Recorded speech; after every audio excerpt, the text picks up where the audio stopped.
সুপ্রিয় দর্শক, আপনাদের সবাইকে আমন্ত্রণ জানাচ্ছি proactive medical college and hospital limited presents health and wellness আওয়ারে। আমি নুসরাত দীপাজ আপনাদের সঙ্গে রয়েছি। গর্ভকালীন সময়টা যে কোনো মায়ের জন্য কিন্তু খুব সুন্দর একটা অভিজ্ঞতা। তবে সন্তান জন্মদানের সময়ে প্রসবকালীন ব্যথা নিয়ে কিন্তু মায়েদের মধ্যে অনেক ধরনের শঙ্কা, ভয় এবং নানা ধরনের কিছু ভুল ধারণা থাকে। আধুনিক চিকিৎসা বিজ্ঞানের অগ্রগতির কারণে পেইনলেস নর্মাল ডেলিভারির সুবিধা রয়েছে, যার জন্য এই জায়গাটা কিন্তু মায়েদের অনেকটা স্বস্তি কাজ করে। আজকের আলোচনার মাধ্যমে আমরা জানার চেষ্টা করব পেইনলেস নর্মাল ডেলিভারির আদি অন্ত। দর্শক, আমাদের আজকের আলোচ্য বিষয় হচ্ছে পেইনলেস নর্মাল ডেলিভারি। আর আলোচনার জন্য আজ আমাদের সঙ্গে স্টুডিওতে উপস্থিত রয়েছেন doctor Nurjahan Begum, senior consultant gynae and obs, proactive medical college and hospital limited. Ma'am, আপনাকে স্বাগত জানাচ্ছি আমাদের আজকের অনুষ্ঠানে।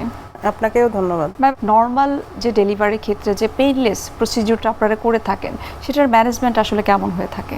পেইনলেস নর্মাল ডেলিভারির অর্থটা হচ্ছে যে এখানে সম্পূর্ণ পেইন মুক্ত থাকবে না। একটা রুগী তো নর্মাল ডেলিভারিতে প্রচণ্ড পেইন অনুভব করে, সেখানে আমরা প্রায় 80% ব্যথা কমিয়ে দিই। সেটা হলো পিঠে একটা ইনজেকশন দেওয়ার মাধ্যমে, সেটাকে আমরা এপিডুরাল অ্যানাস্থেসিয়া বলি। এই এপিডুরাল অ্যানাস্থেসিয়াটা দিলে তার 80% ব্যথা কমে যায়।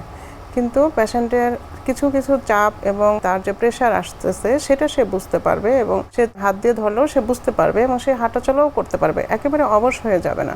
কিন্তু তার যে তীব্র ব্যথাটা নর্মাল ডেলিভারির, সেই ব্যথাটা কমে যাবে।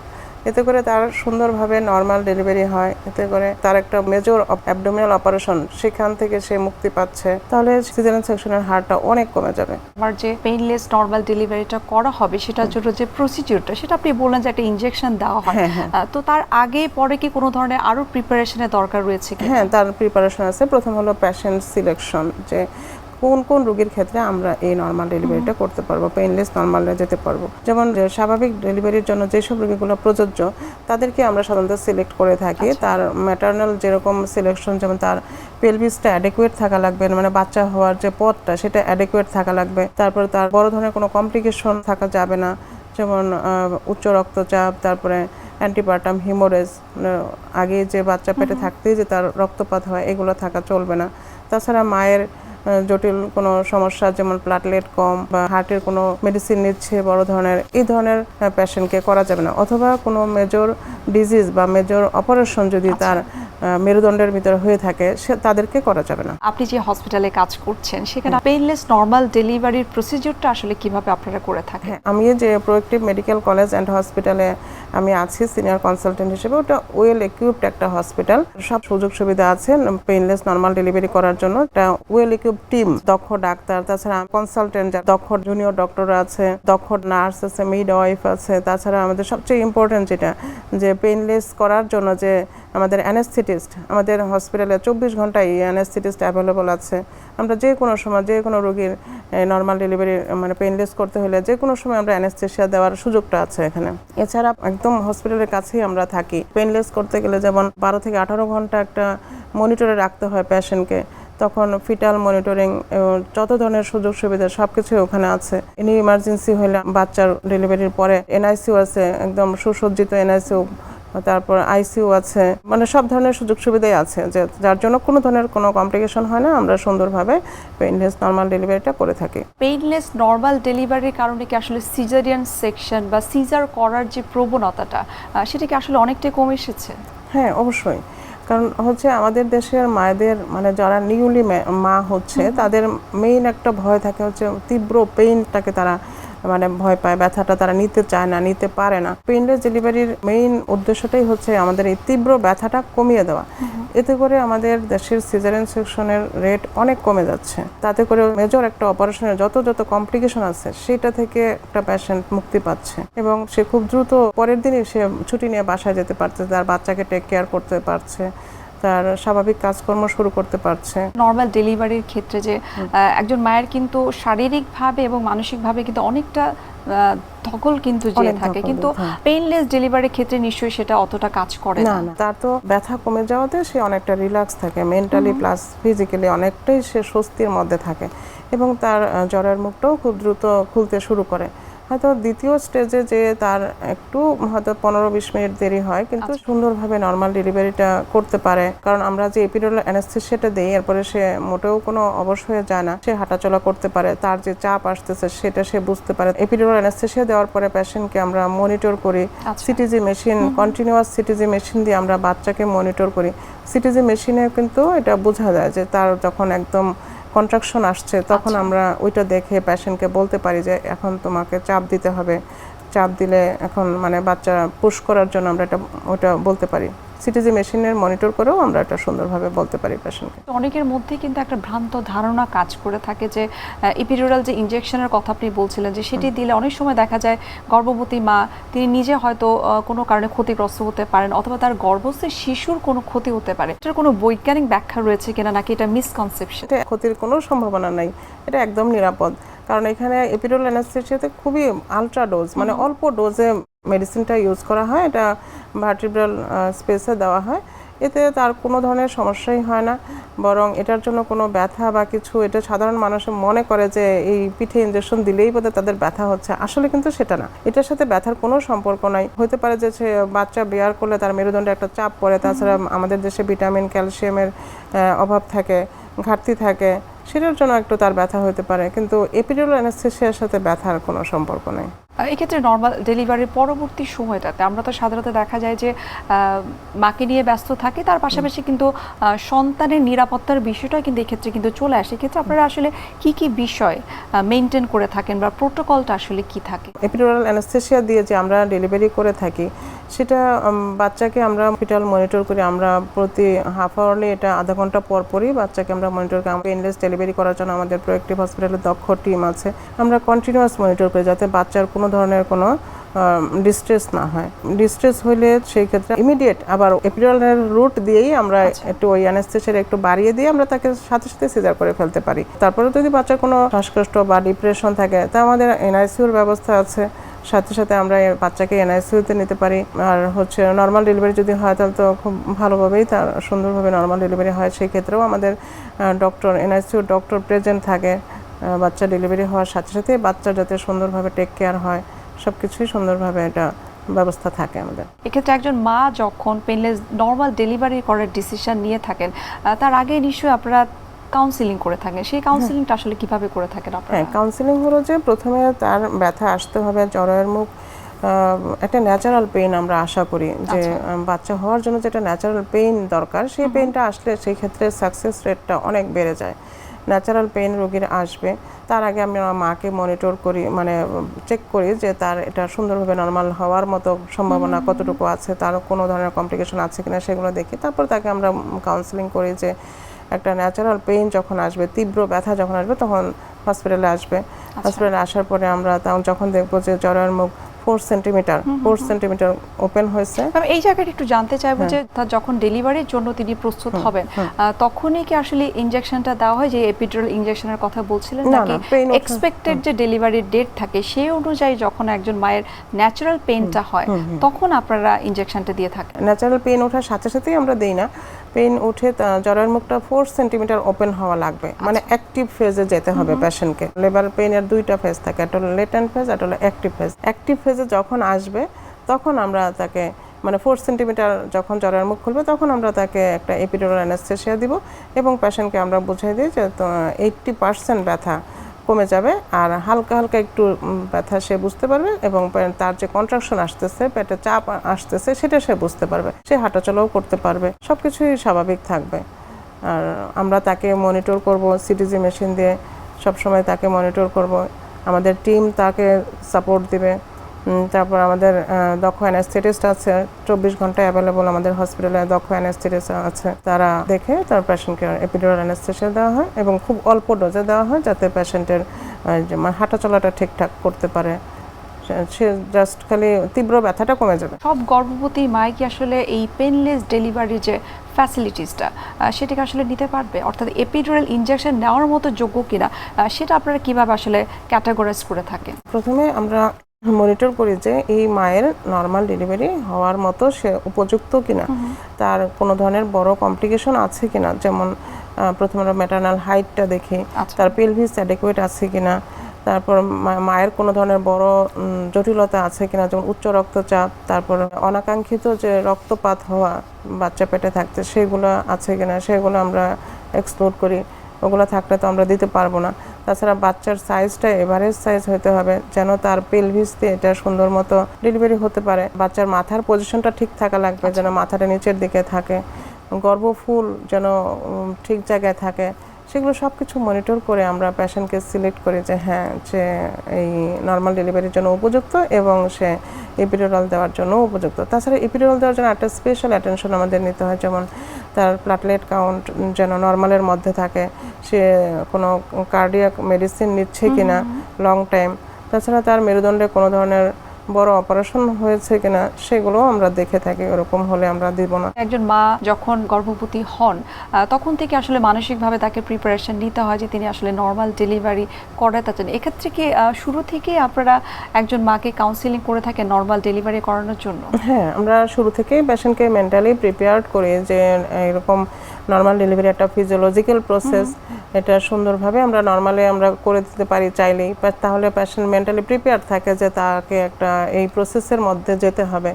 তাছাড়া সিজারিয়ান সেকশনের মতো একটা বড় অপারেশনটাকে যাতে সে অ্যাভয়েড করতে পারে, সেজন্য প্রথম থেকেই আমরা তাকে কাউন্সিলিং করি যে সে নর্মালের জন্য উপযুক্ত, নর্মালের জন্য যে যা যা এগুলো নিয়মকানুনগুলো আছে সেগুলো আমরা তাদেরকে বুঝিয়ে দিই। তাছাড়া প্রতি চেক আপেই তাদেরকে আমরা দেখি যে সে কোনো ধরনের কমপ্লিকেশন হচ্ছে কিনা, সে এপিডুরাল দিয়েই হোক আর এমনি নর্মালেই হোক সে এটার জন্য উপযুক্ত কিনা, এগুলো আমরা প্রথম থেকেই কাউন্সিলিং করি, পরীক্ষা নিরীক্ষা করি। আমাদের এখানে সব ধরনের ব্যবস্থা আছে, সব পরীক্ষা নিরীক্ষা করার ব্যবস্থাও আছে, সব কিছু। এই যে এপিডুরাল ইনজেকশনের কথা আপনি বলছিলেন, এটা নিয়ে কিন্তু অনেক ধরনের কিছু ভ্রান্ত ধারণা কিন্তু মানুষের রয়েছে যে এই ইনজেকশনটা যখন একজন গর্ভবতী মায়ের কোমরে পুশ করা হয় সেটার জন্য তাকে আজীবন কোমর ব্যথা তাকে বহন করে যেতে হবে। এই বিষয়ে আপনার আসলে মতামত কি? এটা আসলে কতটুকু সত্য? এটার আসলে কোনো সত্যতা নাই, বৈজ্ঞানিকভাবে এটার কোনো সত্যতা নাই। কারণ কোমরে ব্যথার সাথে এপিডুরাল ইনজেকশনের কোনো কানেকশন নেই। এটা হলো যে খুবই অল্প ডোজে আমরা মেডিসিনটা দিয়ে থাকি, খুবই সরু একটা নিডলের মাধ্যমে ইনজেকশনটা দিয়ে থাকা হয়। তো এতে করে কোমর ব্যথার সাথে কোনো সম্পর্ক নেই। কোমর ব্যথা হতে পারে তার যে একটা 9 মান্থ সে বাচ্চা ক্যারি করলো, মেরুদণ্ডে একটা চাপ পড়ে। তাছাড়া আমাদের দেশে তো অপুষ্টিতে ভোগে মায়েরা, ভিটামিন ক্যালসিয়ামের অভাব হয়। তাছাড়া ব্রেস্ট ফিডিংয়ের সময় পোস্টারাল ডিফেক্টের জন্য অনেকের কোমর ব্যথা হয়ে থাকে, কিন্তু এপিডুরাল ইনজেকশনের সাথে কোমর ব্যথার আসলে কোনো সম্পর্ক নেই। বলা হয়ে থাকে যে এই এপিডুরাল ইনজেকশনের জন্য এটি লেবার প্রসেসটাকে অনেক বেশি ডিলে করে ফেলে বা অনেক ধীর করে ফেলে। না, এটারও কোনো সত্যতা নাই। এপিডুরাল ইনজেকশনের জন্য যে লেবার প্রসেস দেরিতে হয়ে যাবে এরকম কোনো কথা নেই, বরং ফার্স্ট স্টেজে পেশেন্ট অনেকটা রিল্যাক্স থাকে, সে একটা স্বস্তিতে থাকে যে এত তীব্র ব্যথা তার মধ্যে হচ্ছে না, এজন্য জ্বরের মুখটা আরও ভালোভাবে ওপেন হতে পারে। আর সেকেন্ড স্টেজে যে পেশেন্টের অল্প একটু হয়তো মানে 20-25 মিনিট একটু ডিলে হতে পারে, ওতে করে কোনো ধরনের সমস্যা হয় না বাচ্চার। কারণ আমরা বাচ্চাকে সব সময় মনিটরিংয়ে রাখি, আমরা সিটিজি মেশিন লাগিয়ে রাখি, এতে করে কোনো সমস্যা হয় না।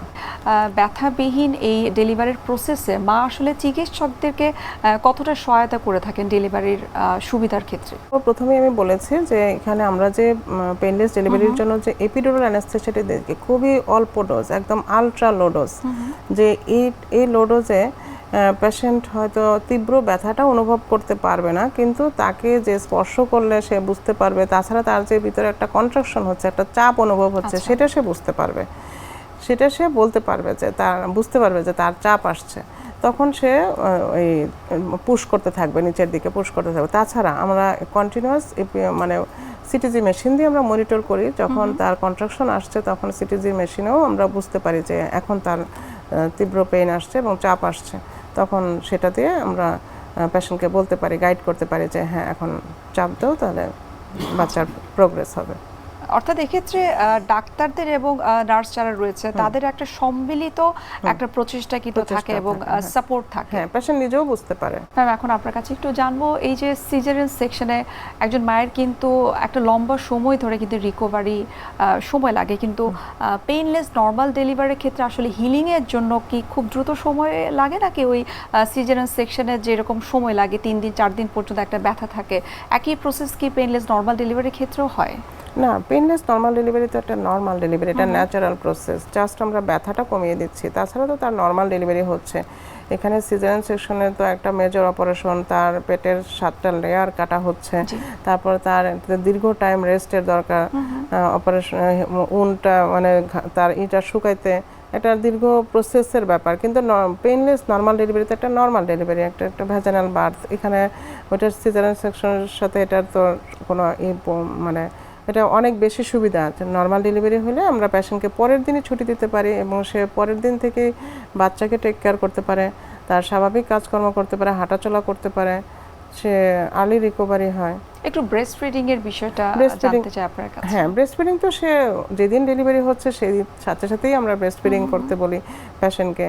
এটা তো নিয়মই আছে যে নর্মাল ডেলিভারি হলে বাচ্চা বের হওয়ার সাথে সাথে আমরা পেশেন্টের অ্যাবডোমেনে রেখে তাকে ব্রেস্ট মিল্ক সাক করার জন্য আমরা উৎসাহিত করে থাকি, তাতে করে তার ইউটেরাসের কন্ট্রাকশনটাও ভালো হবে, অতিরিক্ত ব্লিডিং হওয়ার কোনো সম্ভাবনা থাকে না। ব্রেস্ট ফিডিংটা আর্লি করতে পারে সে, মানে বাচ্চাকে আর্লি সে ব্রেস্ট ফিডিং করাতে পারে। ডেলিভারির প্রসেসটা পেইনলেস হলেও ব্রেস্ট ফিডিং করার ক্ষেত্রে বা একজন মায়ের যতটুকু স্বাভাবিক যত্ন বা স্বাভাবিক যে প্রোটোকলগুলো থাকে সেগুলো স্বাভাবিকভাবে কিন্তু আপনারা মেইনটেইন করে থাকেন। স্বাভাবিকভাবে সে করতে পারে। একটা হসপিটালে একজন মা কখন এবং কেন আসলে এই পেইনলেস নর্মাল ডেলিভারিটা করাবে? পেইনলেস নর্মাল ডেলিভারির তো অনেক সুবিধা। এখনো যে এটা একটা ন্যাচারাল প্রসেস, নর্মাল ডেলিভারি হচ্ছে, পেশেন্টের কোনো সিজারিয়ান সেকশন লাগছে না, একটা মেজর অপারেশন করার লাগছে না, সেখান থেকে সে মুক্তি পাচ্ছে। পেশেন্ট তার ইচ্ছা মতো বাচ্চা তত নিতে পারবে। আর সিজার হলে তো তার একটা লিমিট হয়ে যায় যে হ্যাঁ 2টা 3টা 4টা 5টা, এর বেশি তো আর নিতে পারে না। কিন্তু যে নর্মাল ডেলিভারি হলে তার এই সুবিধাটা আছে, তার অবস্টেট্রিক লাইফটা মানে বেশ এনজয় করতে পারে, বেশ সে যতদিন ইচ্ছা বাচ্চা নিতে পারবে।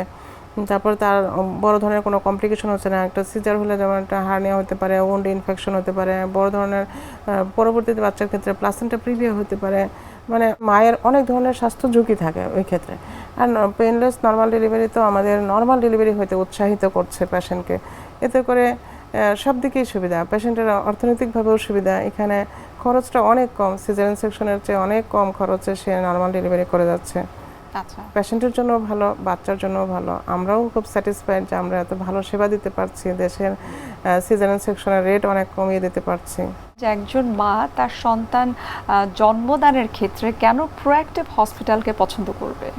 হ্যাঁ, প্রোঅ্যাক্টিভ হসপিটাল হলো একটা মানে এমন একটা পজিশনে অবস্থিত যে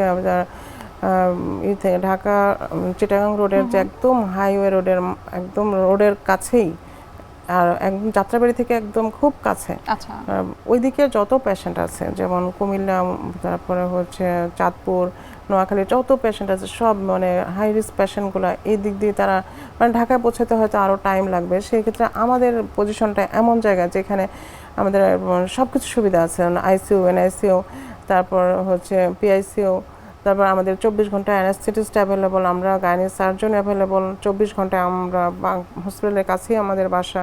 আমরা সব ধরনের সুযোগ সুবিধা খুব তৎক্ষণাৎ দিতে পারি, যে অবস্টেট্রিক ইমার্জেন্সি যেগুলো, যেমন rupture uterus, rupture ectopic pregnancy, severe preeclampsia, eclampsia, এই ধরনের পেশেন্টগুলো আমাদের হসপিটালে ঢোকার সাথে সাথে আমাদের মানে আইসিইউতে যদি যেটার প্রয়োজন হয় যে আইসিইউতে নেওয়া দরকার, সেগুলোতে আইসিইউতে নিয়ে আমরা সেই পেশেন্টগুলোকে সেটেল করে তারপর যথাসময়ে আমরা খুব দ্রুততার সাথে অপারেশনই হোক, নর্মাল ডেলিভারি হোক, বা যে কোনো একটা মানে পেশেন্ট ম্যানেজমেন্টের জন্য খুবই ইম্পর্ট্যান্ট আর কি, যে আমরা খুব দ্রুত সময়ের মধ্যে এই পেশেন্টগুলোকে ম্যানেজ করতে পারতেছি। অর্থাৎ আমরা বলতে পারি যে একটা আধুনিক বিশেষায়িত হসপিটালের যত ধরনের সুযোগ সুবিধা থাকা উচিত সবকিছুই আমাদের এখানে আছে, প্রোঅ্যাক্টিভ হসপিটালে আছে। জি, আর তার লোকেশনটাও হচ্ছে মানে এত ভালো একটা পজিশন, একদম হাইওয়ে রোডের উপরে, একদম ঢাকায় পৌঁছানোর রাস্তার পাশেই হসপিটালটা। তো এই জন্য পেশেন্টের লাইফ সেভ হচ্ছে। এখানে শুধু মায়ের লাইফ তা না, এখানে মা বাচ্চা দুইজনের লাইফ জড়িত। যত সময় বাঁচায় পেশেন্টটা মানে ব্যবস্থা মানে চিকিৎসা শুরু করতে পারবে, তত দ্রুত পেশেন্ট এবং বাচ্চার জীবন রক্ষা করা যাবে।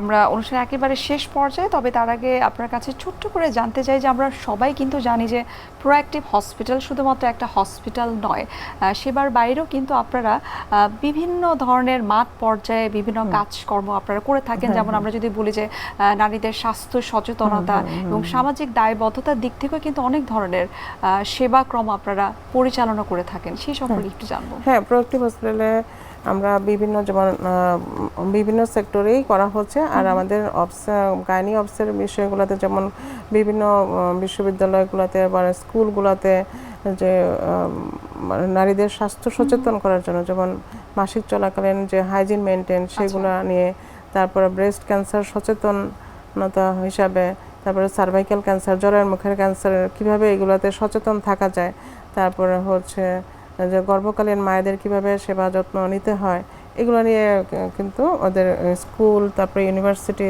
তারপরে ফ্যাক্টরিগুলোতে বিভিন্ন নারীদের স্বাস্থ্য সচেতনতা বিষয়ক প্রোগ্রামগুলো করে থাকে। যেমন হচ্ছে গর্ভকালীন মায়ের কিভাবে যত্ন করতে হয়, তারপরে মাসিকের সময় কিভাবে হাইজিন মেনটেন করতে হয়, তারপরে ব্রেস্ট ক্যান্সার অ্যাওয়ারনেস মানে সচেতন কিভাবে করা যাবে এটা প্রতিরোধ করার জন্য, জরায়ুর মুখের ক্যান্সার প্রতিরোধ করার জন্য কি কি সচেতনতা অবলম্বন করতে হয়, সেগুলো বিভিন্ন প্রোগ্রাম করে থাকে আমাদের প্রোঅ্যাক্টিভ হসপিটাল থেকে। এই ধরনের আয়োজন করা হয়ে থাকে। ম্যাম, আমরা অনুষ্ঠান একেবারে শেষ পর্যায়ে চলে এসেছি। আপনাকে অসংখ্য ধন্যবাদ। এই যে পেইনলেস নর্মাল ডেলিভারি নিয়ে মানুষের মনে আসলে যত ধরনের প্রশ্ন ছিল, জিজ্ঞাসা ছিল, আমার মনে আজকের অনুষ্ঠানের মাধ্যমে সেই উত্তরগুলো আমরা দিতে পেরেছি এবং সেই সাথে আমরা জানতে পেরেছি যে প্রোঅ্যাক্টিভ হসপিটালে কি কি ধরনের সুবিধাগুলো রয়েছে, বিশেষ করে এই নর্মাল ডেলিভারির ক্ষেত্রে। আবারও ধন্যবাদ জানাচ্ছি এবং সেই সাথে শুভকামনা এনটিভির পক্ষ থেকে। আপনাকেও ধন্যবাদ, আর এনটিভির সকল দর্শককে ধন্যবাদ। সুপ্রিয় দর্শক, এতক্ষণ আপনারা দেখছিলেন proactive medical college and hospital limited presents health and wellness hour এই অনুষ্ঠানটি। আজ আমরা এখানেই শেষ করছি। দেখা হবে আবার আপনাদের সঙ্গে। সে পর্যন্ত আপনারা সবাই ভালো থাকুন, সুস্থ থাকুন। আল্লাহ হাফেজ।